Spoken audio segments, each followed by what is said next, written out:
V has come too. Have you ever played a game, or watched a movie, or read a book where you can really tell that there was a lot of effort and some good intentions put into it, but it's not the best. And even worse, you almost kind of like it, even when it seems like everyone else doesn't, and for pretty good reasons.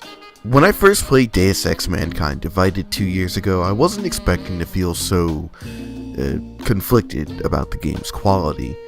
It was far from terrible and had a lot of great improvements over Human Revolution, but boy, oh boy, you could really tell that it was just a fraction of what the developers really wanted to do. But more importantly, it was the first time that I ever felt conflicted about a game's quality, and I didn't ever expect to feel the same way about a game again. And then, a year later, I played Destiny 2.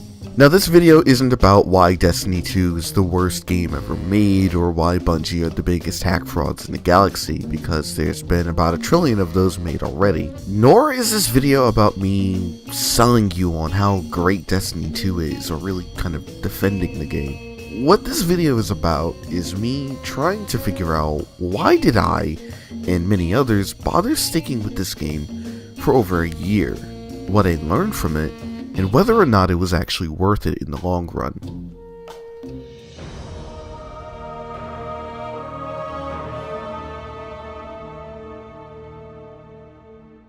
Before I go any further, I think it's very important that I mention one thing. I had never played the first Destiny, or at least at first anyways. I didn't have a PS4 or an Xbox One in 2014, I didn't have a PS3 back then either, and while I did own an Xbox 360, I didn't have Xbox Live, and I was too much of a cheap bastard to think about paying for it. In addition, a lot of the game's hype at the time was mostly on the fact that it was Bungie's next big game after walking away from the iconic Halo series, and at the time, the only Bungie game that I had ever played was the Xbox Live Arcade demo of Marathon 2. Now, whether it was a smart decision to play a sequel without bothering with the first game remains to be seen, but since I'd wager a lot of Destiny 2 players hadn't played the first game, it's whatever. But just keep that in mind. So I never played Destiny 1, and for a time I had no real exposure or concern for Bungie's prior titles, which brings up the very first question. Why did I even bother with Destiny in the first place? Well, that's an easy one to answer. Because it was coming to PC. In 2017 I still didn't have a PS4, but I did have a gaming PC that I played on constantly, and I was now much more familiar with Bungie's older games after marathoning through Halo and Marathon. I tried out the PC beta that dropped in summer 2017, and to be really honest, I had a lot of fun, but I wasn't entirely sold on buying the game. I was really impressed with the amount of work that went into the PC port, but there wasn't a whole lot to do in the beta. All that was really available was just a prologue mission and a single strike. So I held off on buying it, partly because I wasn't super convinced, and partly because the semester was starting up soon, and I was saving my $60 on books instead. Now we fast forward to November, 2 months after the game's initial launch on consoles, and 1 month after its launch on PC.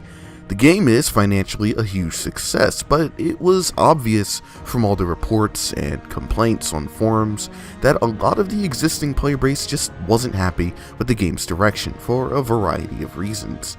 The lack of content, a perceived downgrade from things that were already set up in Destiny 1, the handling of Eververse, Bungie's poor communication with the players, etc, etc. Well, I'm not going to really spend too much time on these points because, again, there's plenty of videos about it already.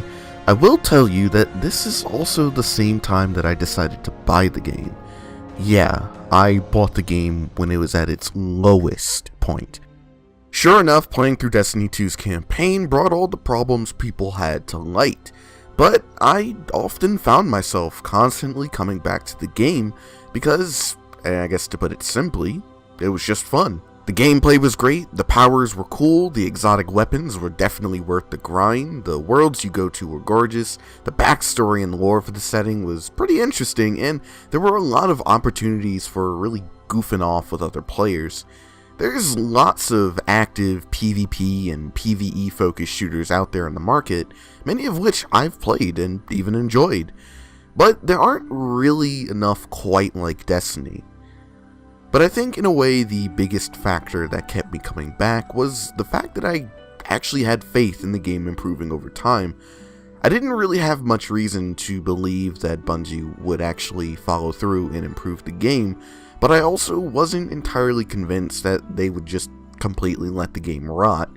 I could have walked away from the game for good, but I also felt that I didn't really lose anything by sticking around, and I think other fans of the game felt the same way. Many multiplayer games have come and gone, but I think what determines what lives and what dies isn't the budget or the brand or the amount of marketing or whatever. It's whether or not anyone actually cares, gamers and developers alike. And granted, this can be applied to, well, just about any game that's made and sold on the market. But I think it's much more important for multiplayer games because they need a constantly active community in order to function. It takes two to tango, and if even one side isn't interested in making the game good, then you just aren't really gonna get anywhere. Reading up on the development history of Destiny 1, the impression that I had gotten is that the source of the problems weren't exactly the result of Bungie not really caring, but rather that they just bit off more than they could chew, shooting for the stars before they even decided to build a rocket. I guess arrogance as opposed to laziness. And I think Destiny 2's problems came from the fact that Bungie was still kind of stumbling their way through the series after they wrapped up development on the first game, which is why I really think that Year 1 Destiny 2 went through almost the exact same beats and problems that Year 1 Destiny 1 went through. No, it's not much of an excuse, but it is context, and context for how the entertainment I consume is made, and more importantly, what the creators were thinking, is really important to me. And I think it's important in understanding why things turn out the way they do. So, after many months of updates, expansions, roadmaps, and apologies, Destiny 2 was gradually revitalized into the state that it is in now. I'm about to hit the level cap for the third time in a row. I've gotten stomped on in Crucible, dabbed and flossed on my haters, and I've even gotten some buddies of mine into the game and showed them the ropes. This is behind us and we are never doing it again. Unless we all... But what about the future? Destiny 2 is in a great spot right now, but no one really knows what to expect for 2019 and beyond. And this future kind of got called into question when, in a earnings call for investors this financial quarter, Activision Chief Operating Officer Cody Johnson stated that Forsaken didn't meet the company's sales expectations. This comment caused the Destiny fanbase and the adjacent gaming community at large to kind of fall into a panic of doom and gloom, as the impression most people got from the statement is that Forsaken sold poorly, and Activision plans to run the game into the ground with gaudy microtransactions. But I think that there's a lot of things wrong with that viewpoint. I think the question that people should be asking isn't, did Forsaken sell poorly, but rather, what is Activision's expectations for the series?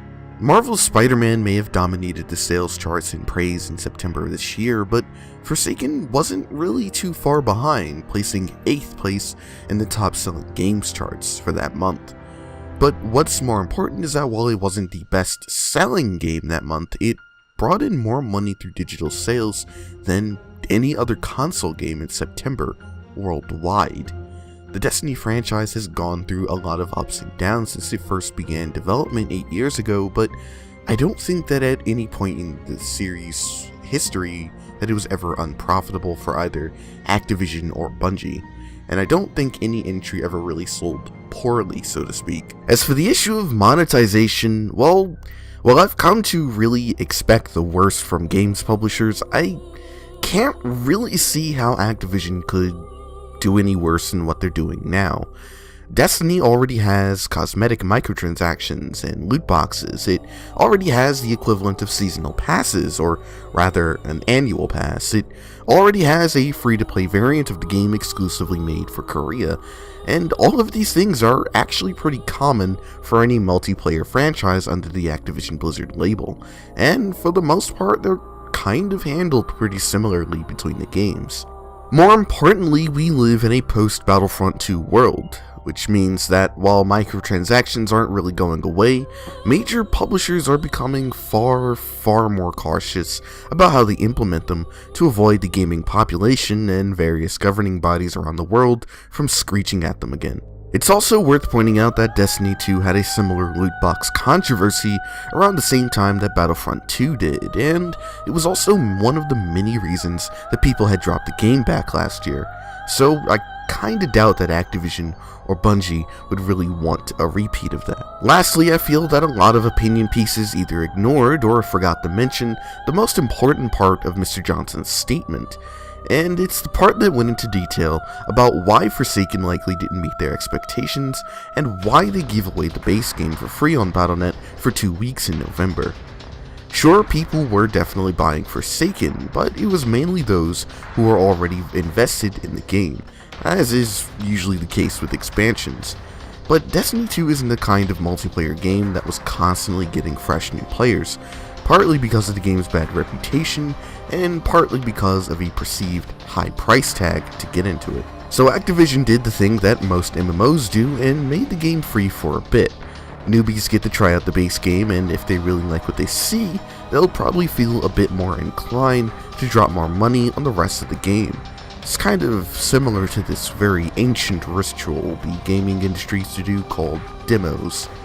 Anyways, I don't have any raw numbers to back this up, but to be pretty honest, during the giveaway, I think that it was actually a huge success, and a pretty good idea on Activision's part.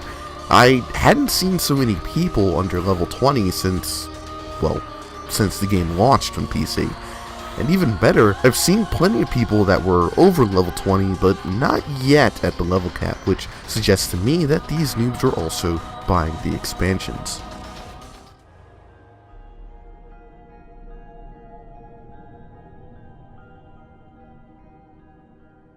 A month ago, I decided to buy Destiny 1 for the PS4, and I did it out of curiosity, but also out of this weird feeling of obligation, if you will, because I felt that I owed it to myself to go back and see how Destiny 2's predecessor stacked up. And it's been over 4 years since D1 had launched, and not only is there still an active community, but there's also plenty of new players getting into the game, if all the single-digit dudes that I saw were any indication. Granted, it might be a bit difficult to find players for some of the lower-level strikes, and of course it's not nearly as densely populated as other games, but it's still far from dead. But the reason why I brought this up is that I think it's pretty astonishing for a console-only multiplayer game that isn't officially updated anymore, has a sequel out, and also had a pretty bad reputation at the start to have such a consistently active player base. And I think that it really speaks volumes about the amount of dedication many Destiny fans have to the game, that sort of despite everything, they were really willing to stick with it for so long. I feel like we're reaching a weird turning point in the industry where not only are rough launches of games becoming more and more common, but more importantly, these rough launches don't seem to exactly kill the game. Final Fantasy XIV, Rainbow Six Siege, No Man's Sky, For Honor, Star Wars The Old Republic, Street Fighter V, etc. more whatever. These are all games that had rough or outright disastrous launches, but over time they managed to crawl their way back up to success. Now, whether or not this is a good thing, I'll leave you to decide, but it is a thing that I've noticed nonetheless. And I guess it's not about how you start anymore, but rather how you finish. With games like Anthem and The Division 2 releasing next year, Destiny is going to start to have some real competition in the AAA co-op looter shooter subgenre. And while I admittedly have no plans on buying those games, I'd really like to see what new things those two bring to the table. 2019 and beyond are going to be some very interesting times for everyone, and they'll also be the time where Bungie has to really show whether or not that they learned anything from the past 4 years. As for now, all I can do is just play the game and hope for the best.